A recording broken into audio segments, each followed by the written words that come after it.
I never planned it to turn my first heartbreak into a story. All I did was express my feelings towards him through my art, obsessing about what we could have been and believing that one day we could work this out. At the time, I didn't know how to let go. I didn't know how to move on. I didn't believe that I was enough without him. I was still attached to the version of him who once loved me, even when he had already moved on. On July 22nd, 2020, at 6:25 p.m. is the day when I actually decided to turn my drawings into a story. I didn't anticipate it would take me nearly 4 years to write and plan the entire saga. To be clear, about 30% of the story hasn't been fleshed out in details, but I trust my future self will brainstorm those missing scenes. Fast forward to April 2024, I finally shared Volume 1 and Volume 2 of my story with an editor that I found online at Upwork. I was pretty nervous at first because this was my first time working with an editor and I never published my own story before. So I didn't know what kind of feedback I would receive. And he only read Volume 1. And I was really happy that he enjoyed the story. And I took some of his feedback suggestions, and I can say that the plot of the story had tremendously improved, and I'm really grateful that I was able to find an editor like him online. I cannot talk about the origins of my graphic novel without discussing a bit about my ex/situationship. We first met at the summer of 2018 at my old job. I used to work at an Amazon warehouse, and honestly, I never had the best of luck when it came to finding love, so meeting him for the first time felt like a miracle. But our relationship didn't last long, and when we became friends again, we started to hook up. Even though we were not in a relationship, I acted like a very jealous and insecure girlfriend.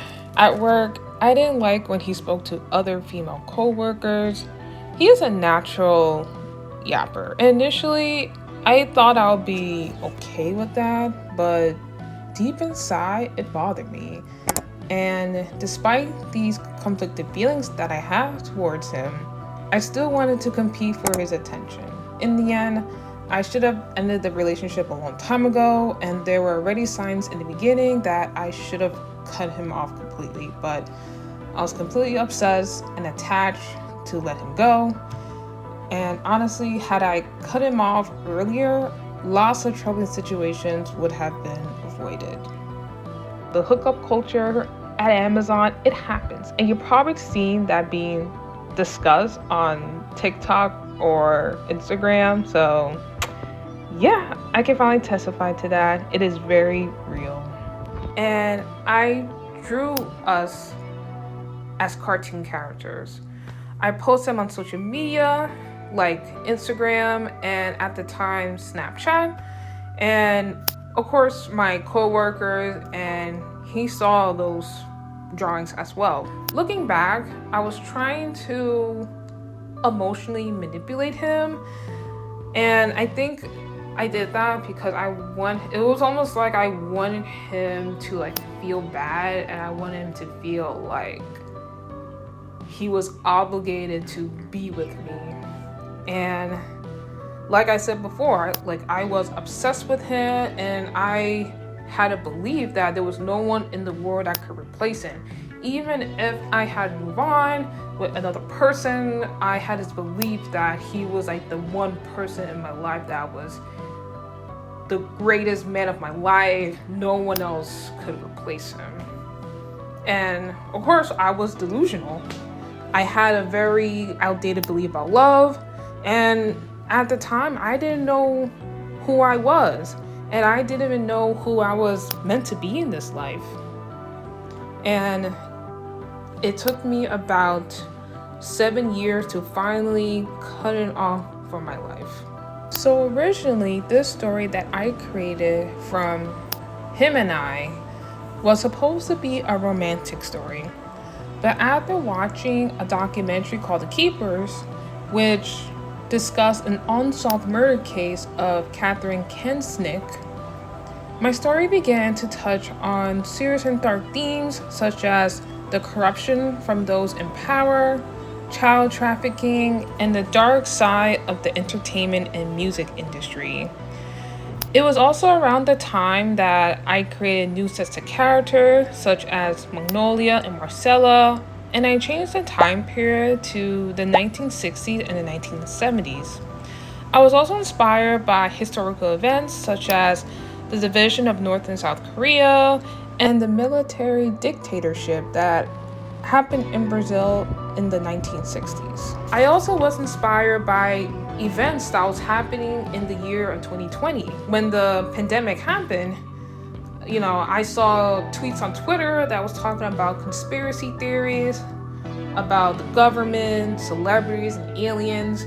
I also follow astrologers and psychic readers on Twitter and watch esoteric content on YouTube, and pretty much everything that I learned from them also inspired me to put those information into my story. And I also create a birth chart of some of my characters from learning about astrology online. And you might be wondering, what's my story even about? So the name of my story is Trip Around the Sun. It's about a teenage girl named Marcella who had a dream of becoming a singer after she attended her first parade. But all that changed once the country Hergland became divided into two separate countries. The north side remained free, while the south was occupied by the military regime. In the south, which is where Marcella lives, there's a constant civil unrest. People are protesting outside, and those who goes against the government face repercussions. One day, an angel named Magnolia appears before Marcella and offers her an opportunity to build her dream through a singing competition called Soul Search, held in North Hergland. Marcella accepts the offer, and she received a new stage name and a secret identity as Eve Alpha. As Marcella rises to fame, she realized being famous isn't as glamorous as it seems. So eventually she finds out the truth about her friend Clara's disappearance, and she pretty much had to choose between turning the blind eye or risking her own life to save her. So right now, I'm still working on my graphic novel. I'm currently on chapter 7, and I have 2 chapters left to draw.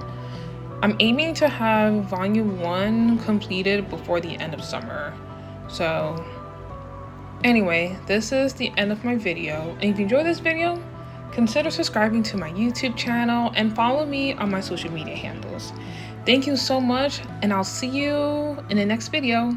Bye!